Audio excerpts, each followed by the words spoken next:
Clint Eastwood's newest film is creating a big buzz, defying all conventional movie-making norms by using real-life heroes to play themselves. The movie stars 3 Americans who stopped an ISIS terrorist attack on a train in France in 2015. Fox News contributor Raymond Arroyo spoke with the stars of 1517 to Paris. Gents, I want to talk about this experience. Of course, it made international headlines. It threw you all into the world's consciousness. Alek, you and your friends are on this train. They're sleeping, but you're awake. What did you hear, and what made you take action and waken them? Well, I was just hanging out, texting some friends back home, and like 2 hours, 3 hours into the trip, I heard a gunshot and breaking glass. And I kind of put my head up because I wasn't sure if that was what I had heard or not. I couldn't exactly define it at the time. And while I was thinking about that, a train employee ran kind of past us away from the noise at full sprint. And so that woke them up, and we all kind of looked back to see who he was running from. And there was a shirtless man with an AK-47. So we ducked behind the seats, and I was like, Spencer, go get him. And Spencer took off. And that was it. Let's go. And Spencer, you take off down the middle of this train, heedless that the guy has an AK-47 pointed at you. What made you run at him at that moment? I mean, honestly, it was just, we just wanted to live. It was pure survival. And I kind of caught a moment down the aisle where I saw him maybe either jam the gun or maybe the safety was on. All I knew is that he hadn't started shooting yet. And so I pretty much just saw it as a window of opportunity, like, you know, hey, it's either now or never. We're gonna die either way, so might as well give it a shot. And that's what really sprung me out of my seat. Wow. Anthony, your 2 friends have military training. You do not, yet you went after them up the aisle as well. Yeah, I think my motivator was them being lifelong friends of mine, that it kind of shut down my brain process, and it was like once they jumped into action, I had to just go help, really, at that point. It was a kind of all in or nothing type of situation. And Spencer, you grabbed this guy, a member of an ISIS cell. He's got an AK-47. That's not all he was packing, apparently. Yeah. What happened when you tackled him? When I tackled him, I was trying to grab the AK from him a little bit. I was practicing jiu-jitsu at the time, so I kind of just went straight to that. And we both stood up. I put him in a rear naked choke, slammed myself against the window. So he's on top of me at this point, and he pulls out a pistol that he had just shot Mark McGallion with. And he tries to shoot me with that, but luckily there was no ammunition in it. And Alek runs up, pries the pistol out of his hands.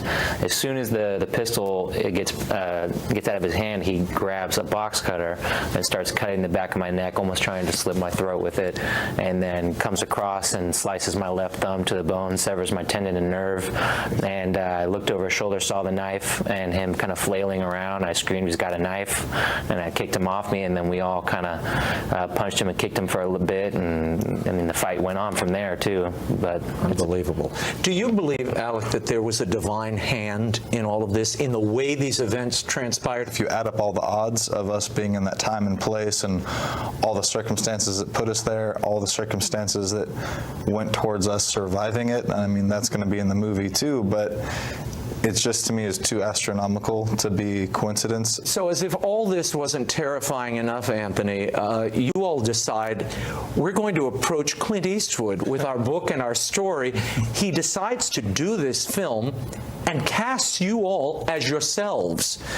This had to be a little intimidating, having never acted before. You didn't do theater, you didn't do never anything. A school play or anything. Nothing. So we thought when he picked up the picture that would be good enough. Like, oh, this is the mountaintop. He wants to do our story. We thought that was great. And then 3 weeks before we start shooting, we thought we were meeting the actors who were playing ourselves. And he's like, you mind reenacting things for us on camera? And we're like, sure, we'll show the actors for accuracy. And he's like, he says it again. And then we're like, Mr. Eastwood, what do you mean here? Like, you kind of sound like you're asking us to be in the movie. He's like, sure, why not? Like, you boys should just do it.